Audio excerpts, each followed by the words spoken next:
sure appreciate Ben being able to do this on short notice. As most of you probably know, we had Jennifer Gary scheduled for today, but Donna had fallen and broken her hip or fractured her pelvis or something, so was unable to make it. So we're thankful to Ben to do this on short notice for us, and I'm sure it'll be a very interesting program, so we're glad you all could come. I put a little bit of history together about the building itself that he occupies now. So in 1949 is when it was built by Conrad Weigers, and he had a trucking business, and he used it for his workshop and storage. It was 40 by 56 concrete block with an oval roof, and that's probably what we all remember. In 1955, Center Motors Company out of Grenby Center opened an agency for Ford, J.E. Maxfield, remodeled it for a display and office space. The 1956 Ford car was on display. This was on the same day the new car was unveiled elsewhere in the nation. So Wellsburg was on top of it. Wow. Free coffee and donuts were served. If there's food, people will come. I think we found that out too. Wellsburg's only authorized Ford and Mercury dealer at the time. He also offered a free 1956 license with the purchase of a new 1956 Ford or Mercury car. And Albert Niederhoff had a brake and general repair shop called Al's Brake Shop and Motor Service in the back end of the building at that time. And the phone number, 206. In 1960, the Weigers purchased the building, or opened, well actually they still had it. They opened a laundroma on the south side of the building, remodeled and furnished it with 20 Norge washers and 8 50-pound dryers, as well as coin changers, soap dispensers, and laundry carts. 20 cents for a load of laundry and 10 cents to dry it. In 1965, Conrad passed away in January, and Mabel closed the laundromat in mid-July. In 1966, Clarence Heinrich purchased the building, and Carlo left his service station job here in town and opened his auto body shop in the building. We probably all remember him. And he painted many signs for around town. I know he painted some that went on the intersection at the 5 Mile corner north of town, and there's other ones as well. He painted the fire department sign that was above the doors on the old fire station over here. And he ran this business until his passing in 1996. In 2012, Ben got a hold of the building and did some remodeling, and he's done 3 additions, 2, 3, you've lost track. Yeah.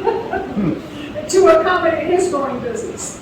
So again, Ben, thank you for coming, and we look forward to hearing more about your business. I didn't know all that. That's pretty cool. Yeah, so I'm Ben. Been down there since 2011. How it all kind of started, or goes before that really, is when I was 14 years old, I found some traps in, I grew up right outside of town here, and found some traps in the barn. Brought them to my dad. He showed me how to set them. I thought it was really cool, just the trap, how it worked and what it did. So that summer we went out and trapped some pocket gophers, and I thought that was a lot of fun. We did that for a couple summers until I was able to go and trap my own stuff on my own. And the first animal I ever caught was a mink. I was after a beaver, but a fur bear is a fur bear, and I thought it was very cool to see something in the trap.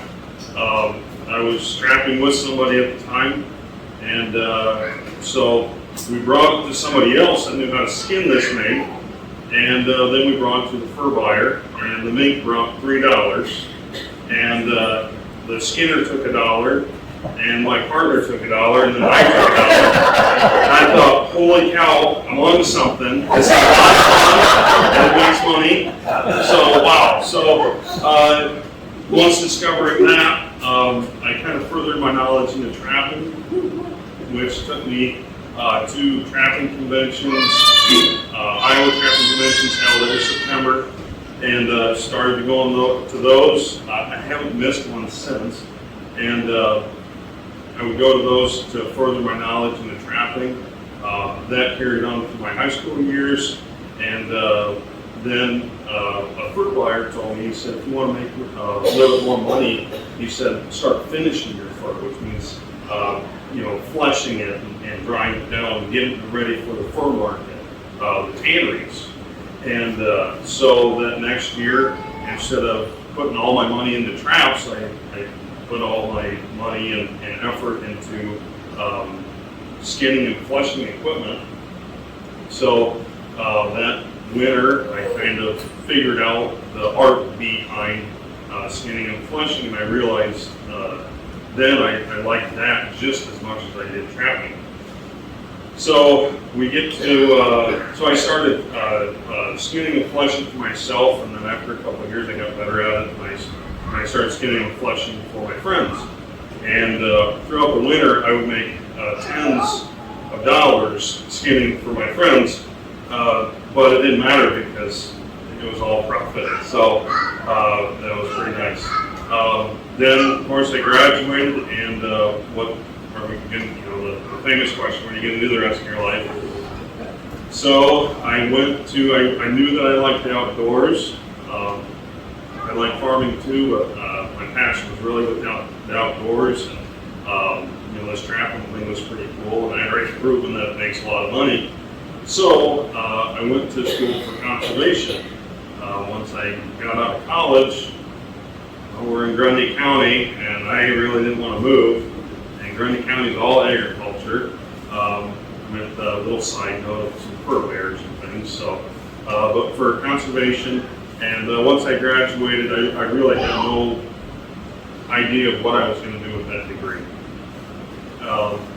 Kind of right before I graduated, I met a good friend of mine, and he moved to Iowa to become a taxidermist because there's big deer in Iowa and there's a lot of money in taxidermy. So we went, and so he was telling me about his taxidermy, and we're the same age, and he's telling me he was complaining about his tanning bill. And I had tried to tan a few things back in high school, maybe even a little bit of college. Some success, some not. It was just a learning experience, and I said, just the light bulb went off, and I said, well, what if I tan for you? And he said, well, that'd be great. And we get to doing some research, and just as close to Montana, there was a tanning school. So we actually both buzzed over there, and we did a 3-week course through a gentleman, and got our tanning certificate that says now we have all the knowledge that we need to tan with.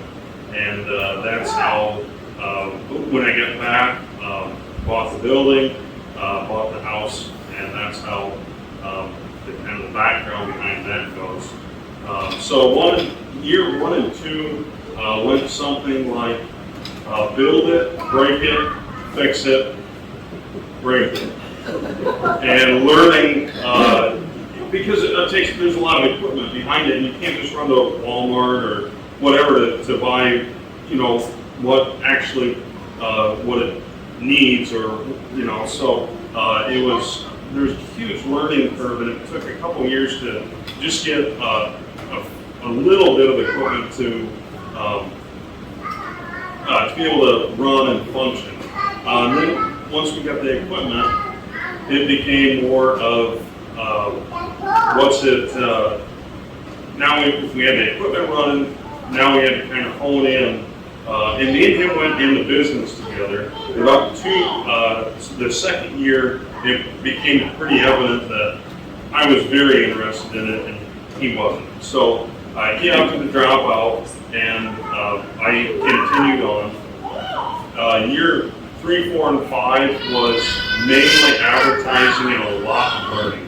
So since at that time there was a big a fur boom, basically back in 2011, 12, and 13, raccoons were worth $30, $35 average, and it was a great time to be in the fur market if you were selling. Now, if you're a tannery, nobody's going to bring you the fur to tan because it's worth something as a raw product. So There was a lot of selling going on, so it was a slow growth, but it was the right amount of growth, in my opinion, because I would get my fur in starting in November, deer, coyotes, raccoons, and mink, and muskrat, and all the fun stuff.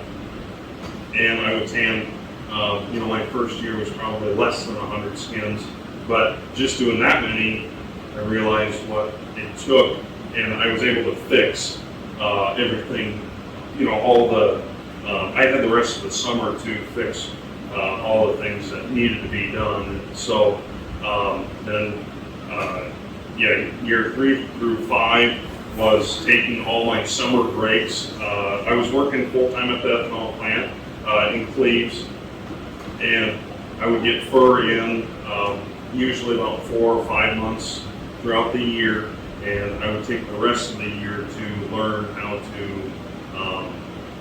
to fix and make it better and faster every time. Every time we ran the last skin, we shut everything down, and we built new equipment. We did a lot of things. I think it was year 6.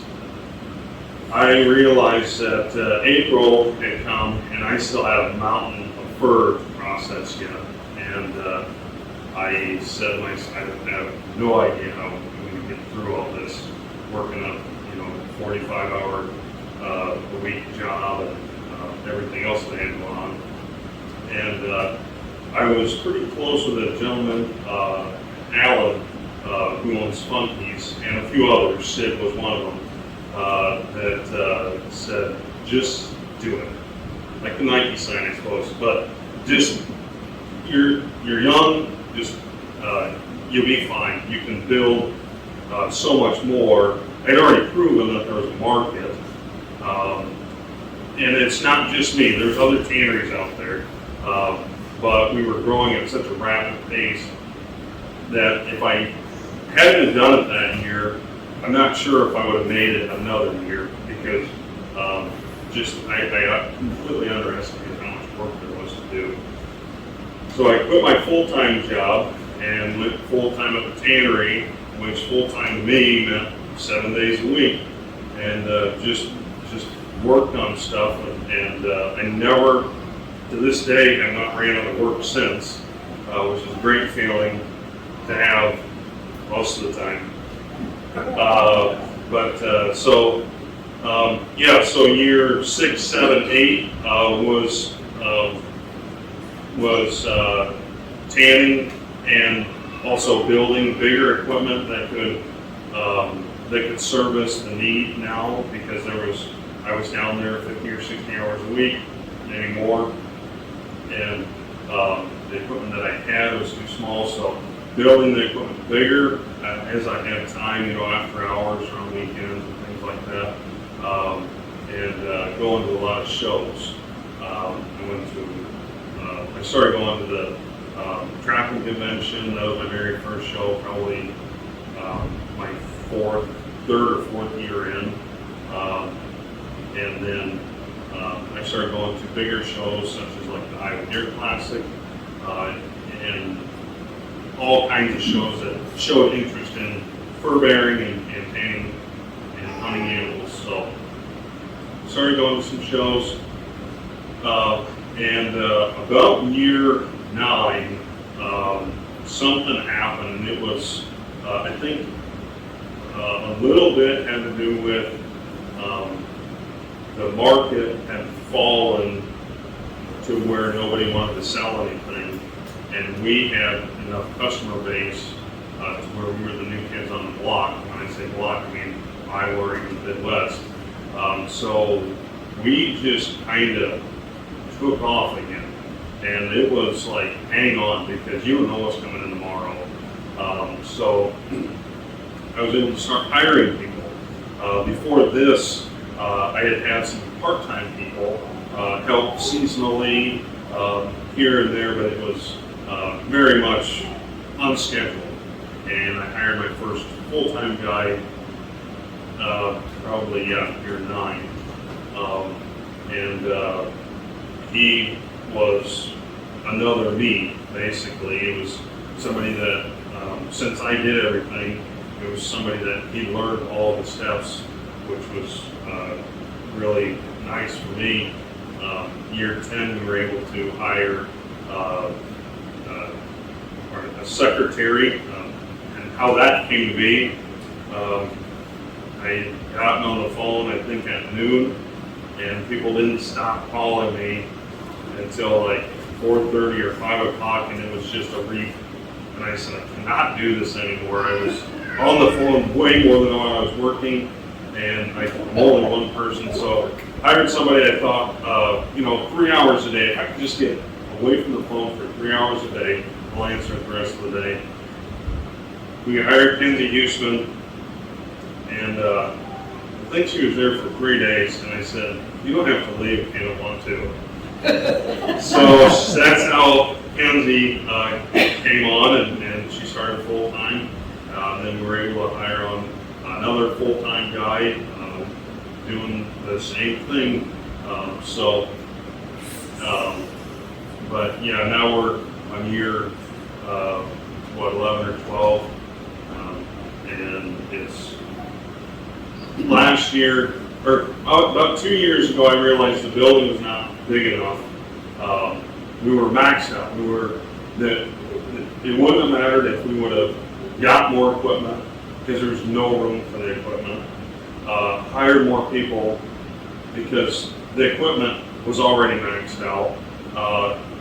The only way is if there would have been one more day a week. We were running 7 days a week, or at least I was, and so we were 100% maxed out in the building and with the equipment that we had. So that's when I decided to kind of double down. Like Tammy said, it was a 40 by 56. I would say, I think year 6, I put on my very first 40 by 20 lean-to, and I was skipping around that thing like there was so much room, and I filled that up pretty quick.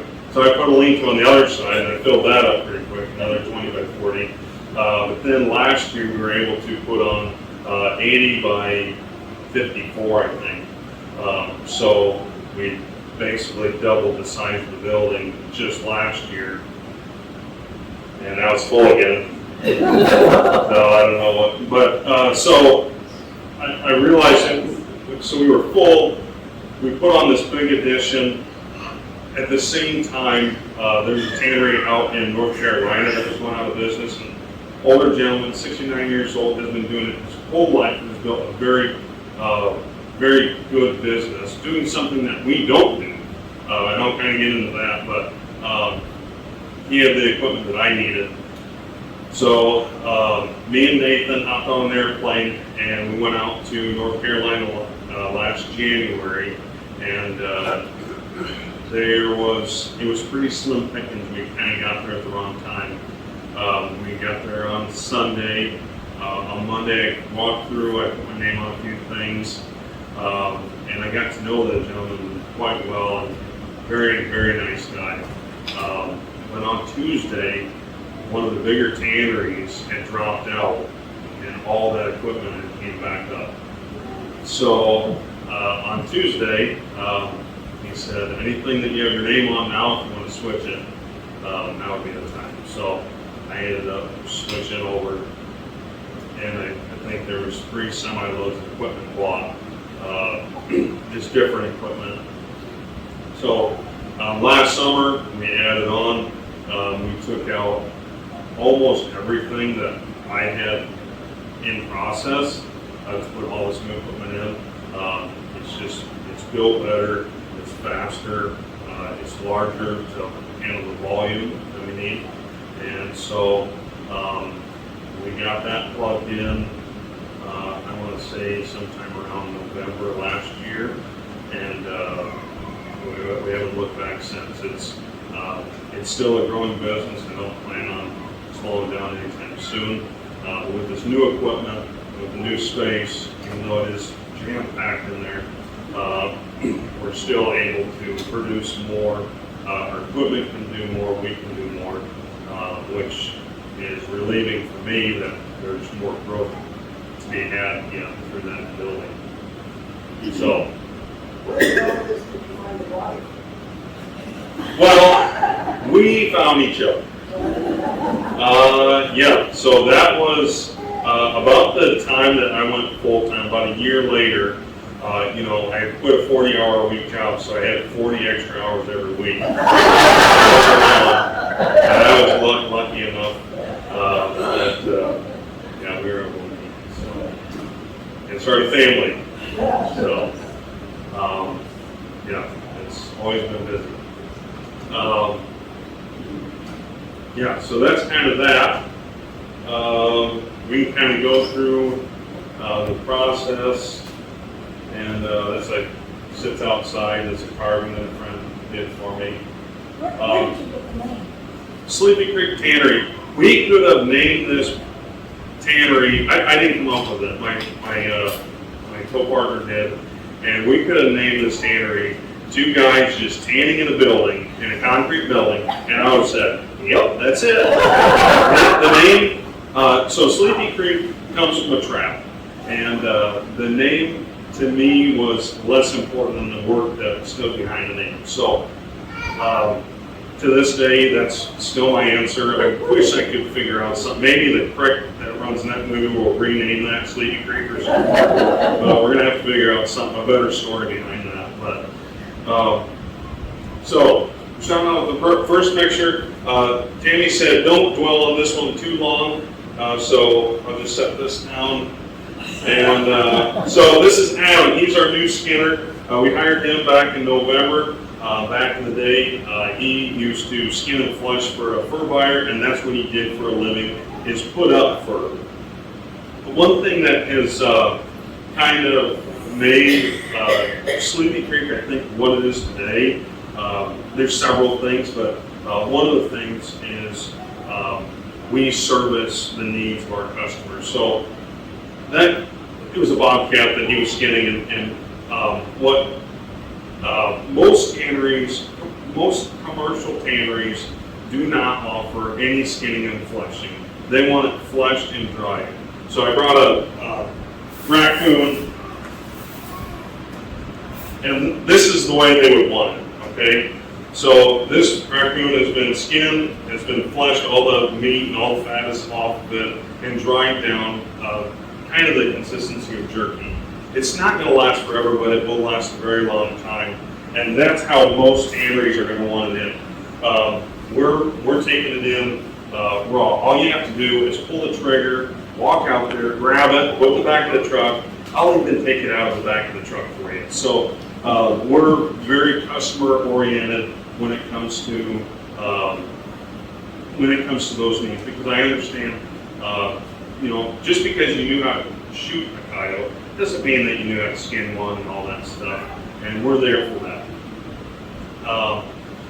So that's one of them. There he is fleshing it, taking all the fat and the meat off the animal to dry it down like you see there. Oh, I was way too fast. There we are.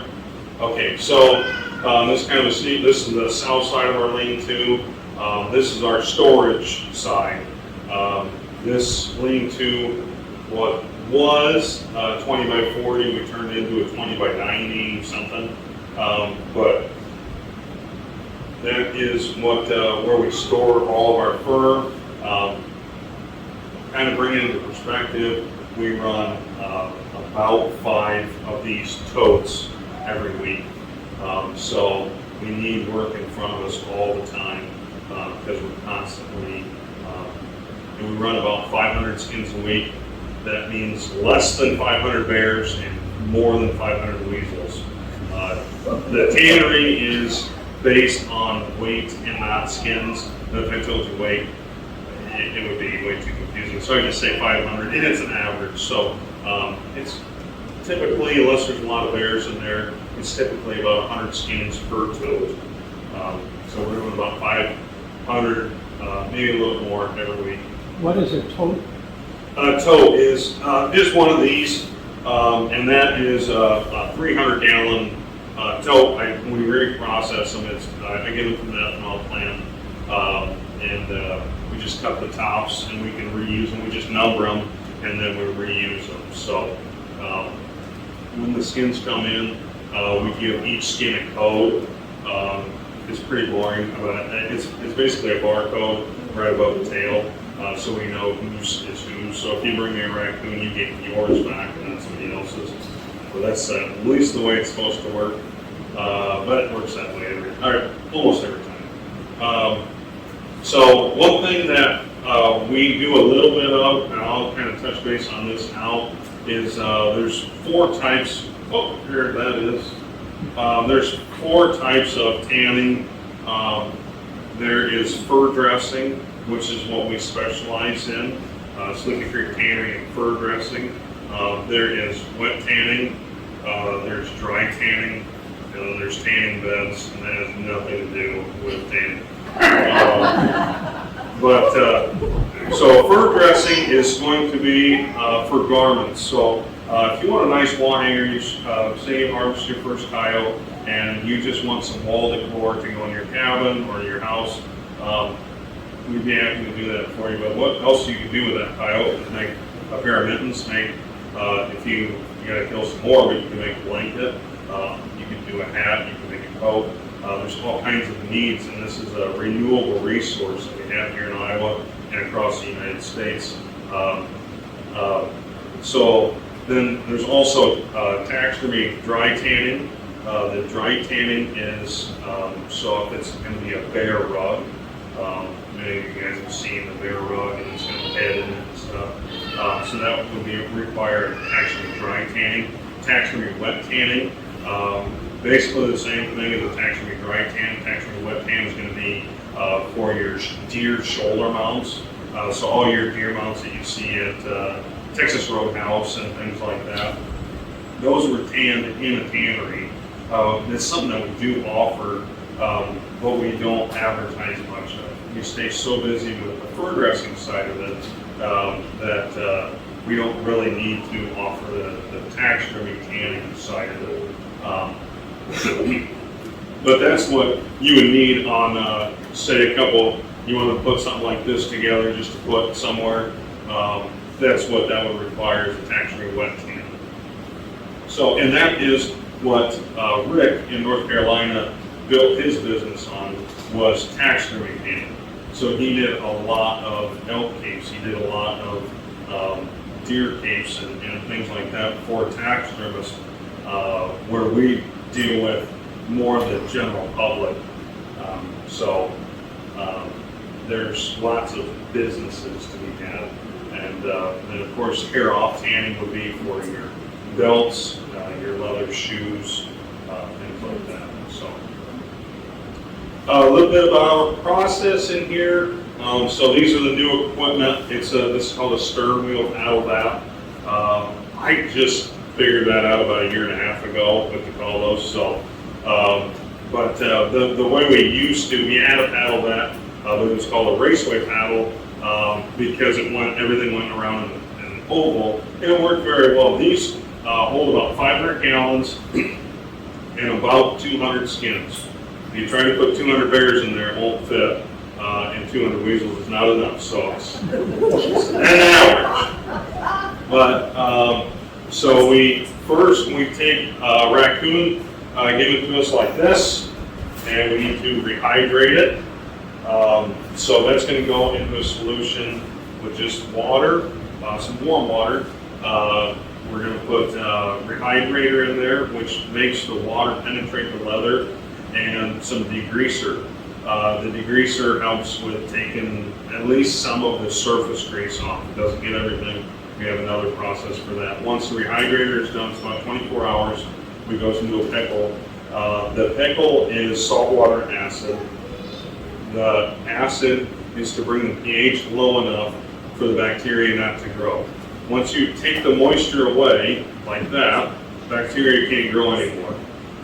But once you add it back in, if you don't control your pH, anything above a 2.7, bacteria can grow, and that's where you create spoiling. So, saltwater acid, the salt is to control the swell of the skin. That's where it becomes more boring, but so We do a pickle. We try to at least pickle them for 24 hours. Sometimes, like back when our equipment wasn't built big enough and we didn't have enough room, 24 hours is all we could do. Now we can do longer. But then it goes to the shaving process, and that's where these jokers come in.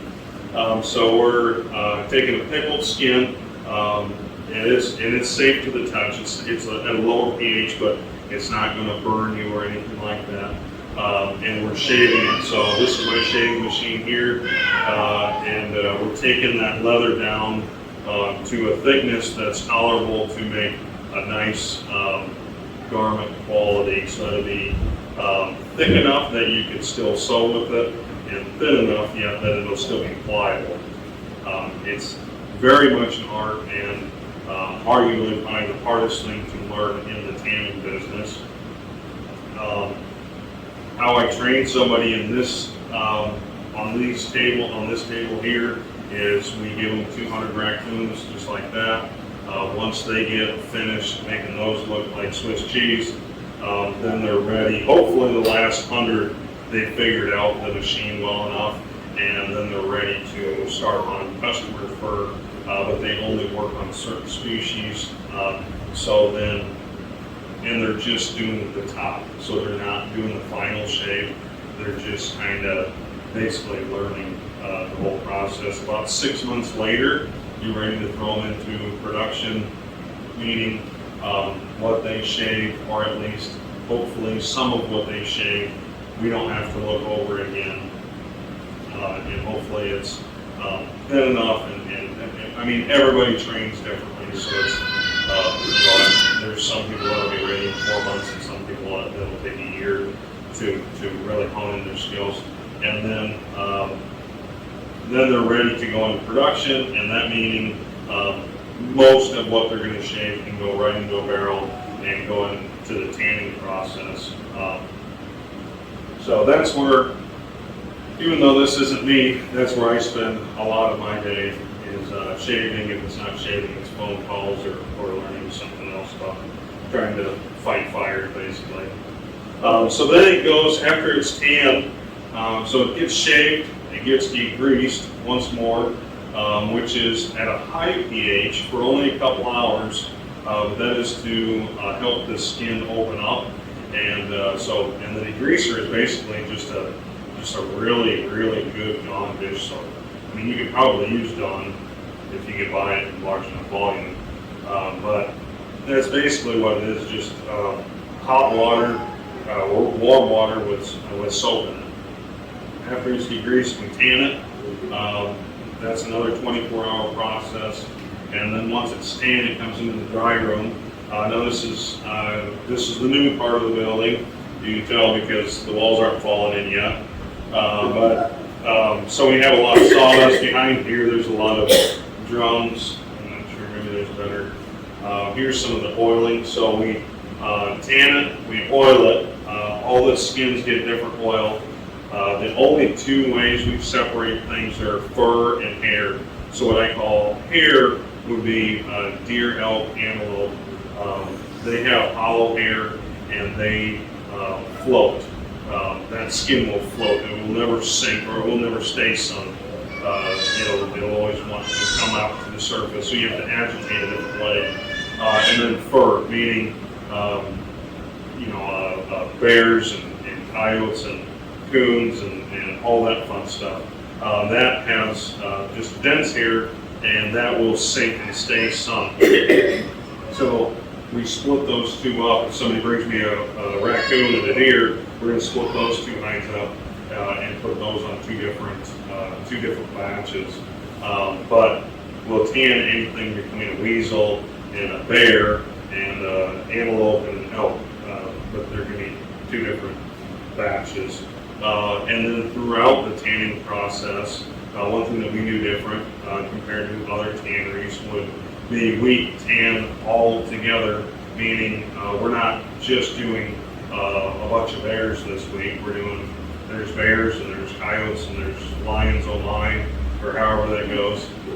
But in that process, we're taking out what needs to be dealt with differently. Beavers have a very dense leather, so we need to oil those twice.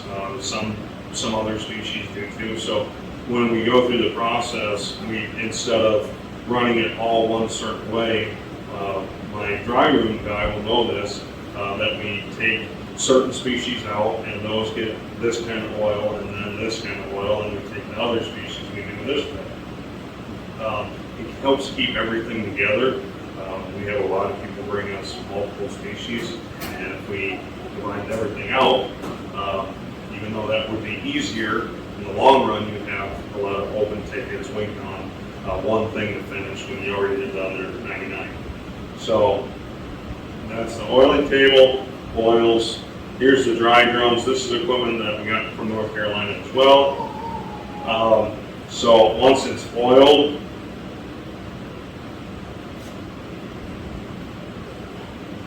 you can kind of see, I think we got another picture of it. We hang them up to dry. And we're looking for, we want them to be dry. I mean, a lot of people know what it's like to have a pair of wet leather gloves, put them on the dash, and the next day they're dried so hard you can't even put your hand in them. So you have to kind of work on them and get them soft again. Well, that's kind of how hard we dry them down. It's the oil's doing its work then. If you drum too early, what we found out is that a lot of that surface oil will leave the skin, and there will be nothing left in the skin when we're all done. So then once it's dried down to the consistency that we like, we drum it. And something that we just started doing differently a few weeks ago. Here's another thing too, is we're always changing and evolving and trying to do better. Better, faster, cheaper, all the time for not only us but also our customers.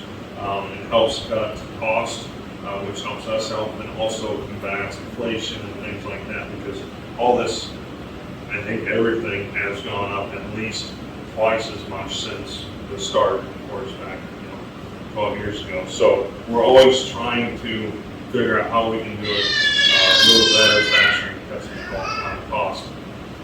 So here, this is how we run our deer. So he's taking a moose out too. I forgot to add moose into the deal. But these are wet drums. So paddle that kind of is a dished type vessel, and every time that paddle turns, it creates a current, and those skins kind of go around like this. Works great on fur. This wet drum, they have no,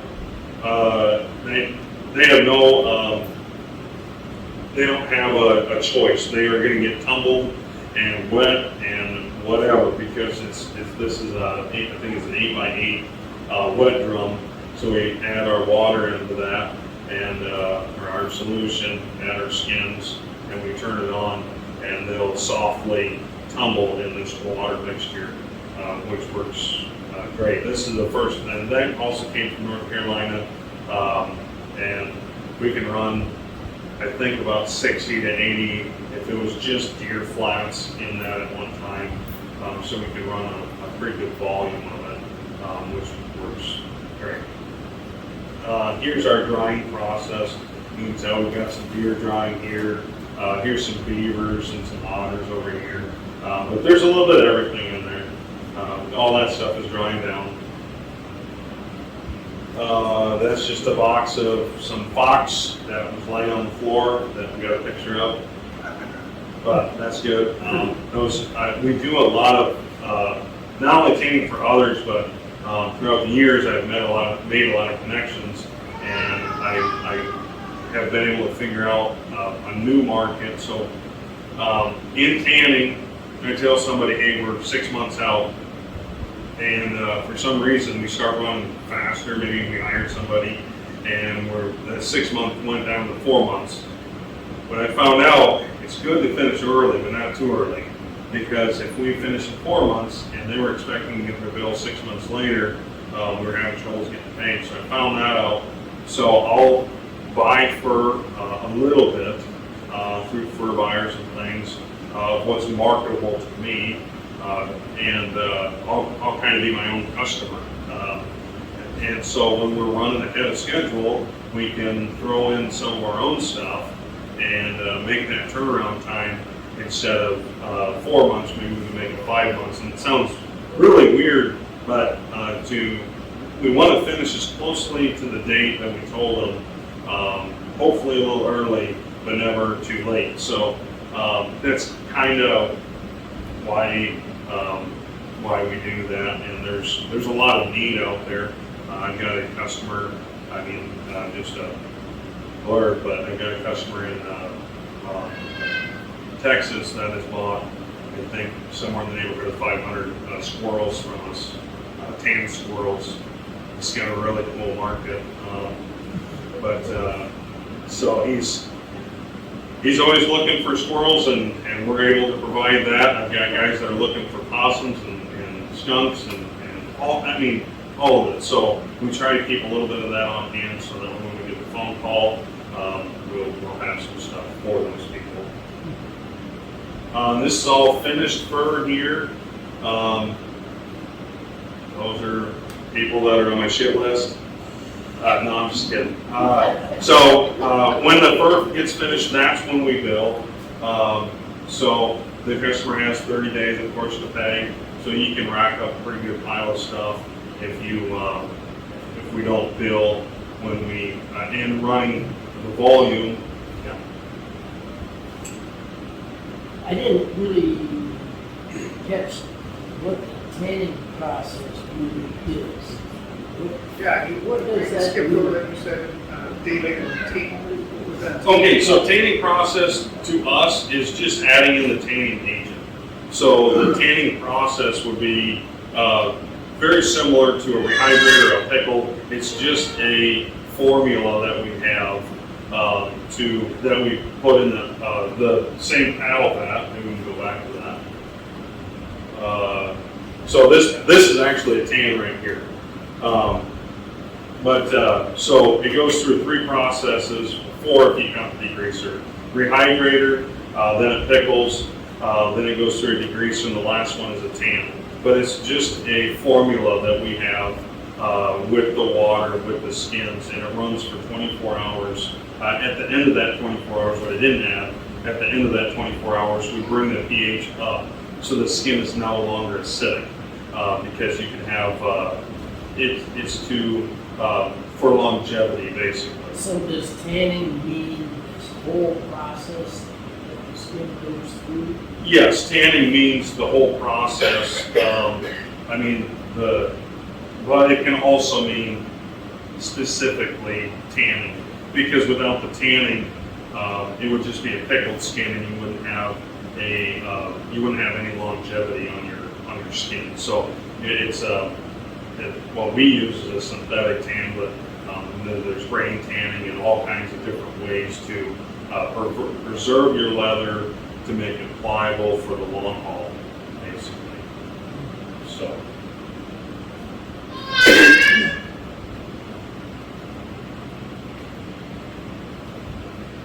Yep, so this is, as you can kind of see, maybe there's numbers above everybody's name, and those numbers correspond to the barcode that we put on the, right above the tail. And everybody can come up here later and I'll show you the barcode on that one. When the furs finish, I will take them, I'll read that barcode, we'll punch in the computer. Since we run everybody's stuff together, there could be one customer in there, but more than likely there's going to be more like 20 or 30, maybe even 50 or 60 customers in one load, one batch. So we need a way. He's probably doesn't have the only raccoons in this batch, so we need a way to know not only his raccoon, but how many he's got. And there's a whole nother paper trail behind that. So that's what those numbers mean on there. Do people bring their stuff directly to you, or is it through the mail, or no? Both, and I'll touch on that. Actually I can now, because I think we're about at the end. So on the, do they bring it directly to me? Yes, I've had people drive as far away as New York and wanted to drop off a truckload. They didn't trust the post office or the UPS man, or maybe they just wanted to go on a vacation. And I've shipped this close to Ackley. So, I mean, we're talking about two different people here. So it's really whatever it takes. The majority of our work is done for the Midwest. But if we talk about big tanneries, commercial-sized tanneries, there's just several locations. We would be in the Midwest. Not saying that we're the only one, but commercial size we are. Doing fur dressing, there's probably some others that are bigger than us that do, that maybe do extra tanning or whatever, but on the fur dressing side, we get recommended the most, and we probably do the most in the Midwest.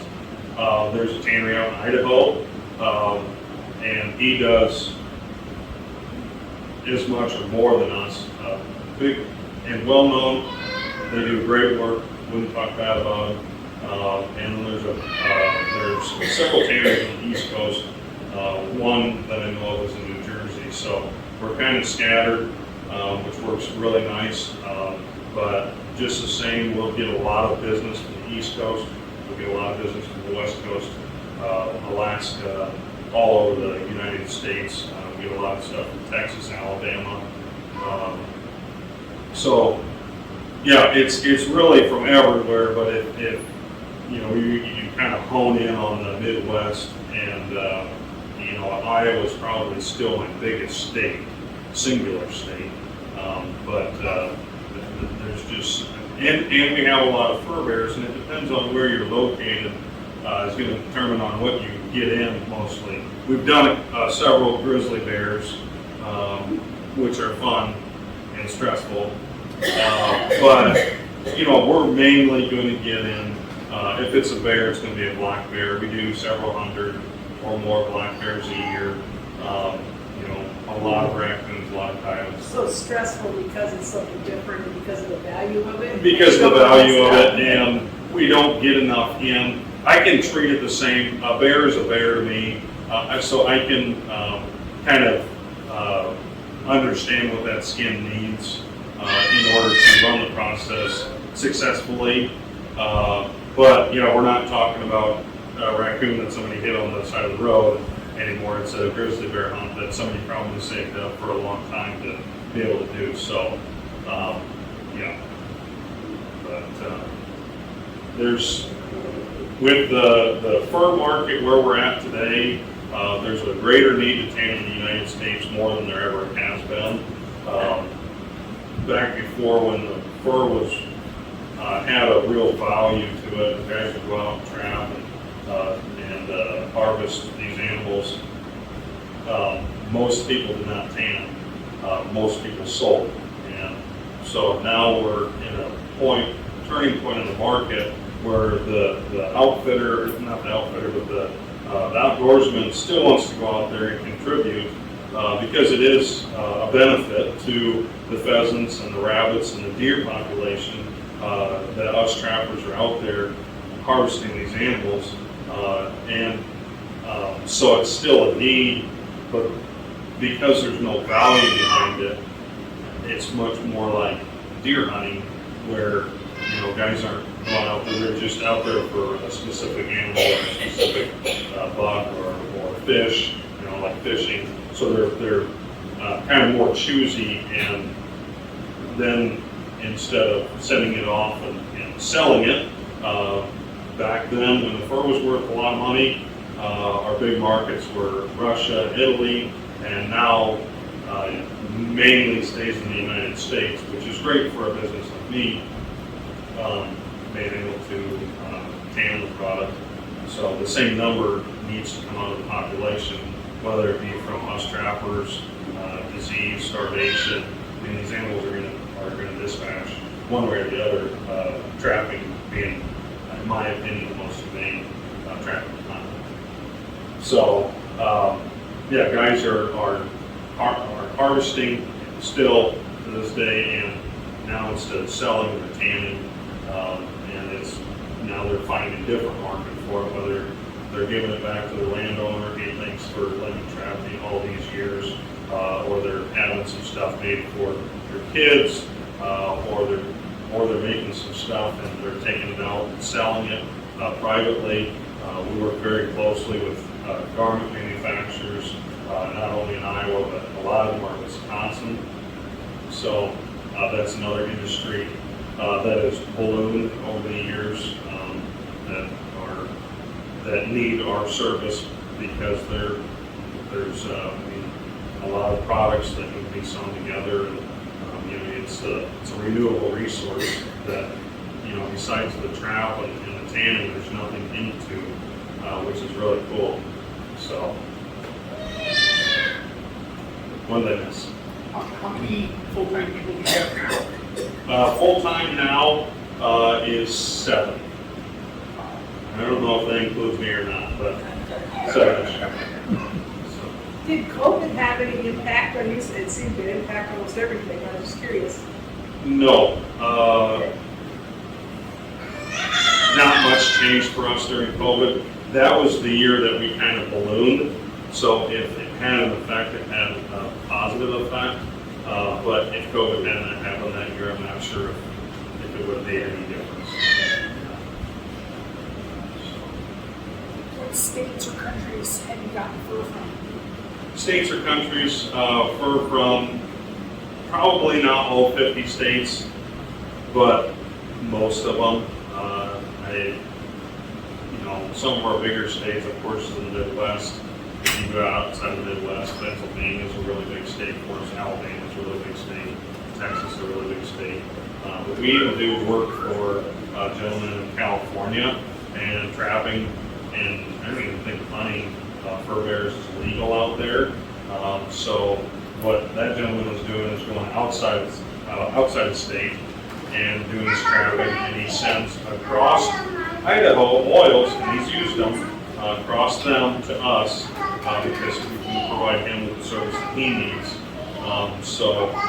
And then he has his market in California. So as far as countries go, really Canada would be the only one, but that's mainly for all of the guys from the States going to Canada to harvest a bear, to bring it back and have us can. So it's, I would say I'm sure we've canned some stuff that has been outside the country, but it's all in the state. And we've done some stuff for the zoos, which is really cool. To me, boring is best, and because anytime you throw something new in there, everybody's going to stop and look at it, going to take a picture, and you can just do some boring little raccoons and coyotes. You get a lot more done in a day, and that's just kind of the name of the game. So when somebody brings fur to you, you kind of have to know what they want behind their own feet. They have gloves on them, do they want to make that? So we offer almost exclusively garment tanning, fur dressing. So that raccoon that we tan right there, it does not matter if he's going to make it into a blanket, mittens, a hat, or a fur bikini. You can do anything with that raccoon, or just a wall hanger. A wall hanger, it wouldn't take as much of a process, but we run it all the same. So it's going to be garment grade when we're done with it, so that way that gentleman can do whatever he needs to do with it. The other style of tanning would be, of course, the taxidermy tanning, and we offer that, but we have a note on our shipping document that says what grade of tanning that you want. Most of it is going to be soft tan or garment grade. So, and you can tell pretty easily, this guy doesn't have any feet on him or anything, so I know we're going to do a garment grade on that without even looking at any paperwork. Where do you see yourself 10 years from now? Another big building, or? I don't know. So that's kind of a decision we'll have to make in a few years. When this place is maxed out, I would be very comfortable just to be there. You know, through the years, and we've built a great team behind it, so it's not only me. I can understand better and knowledge of what things to do. So we have quite a bit of growth where we're at.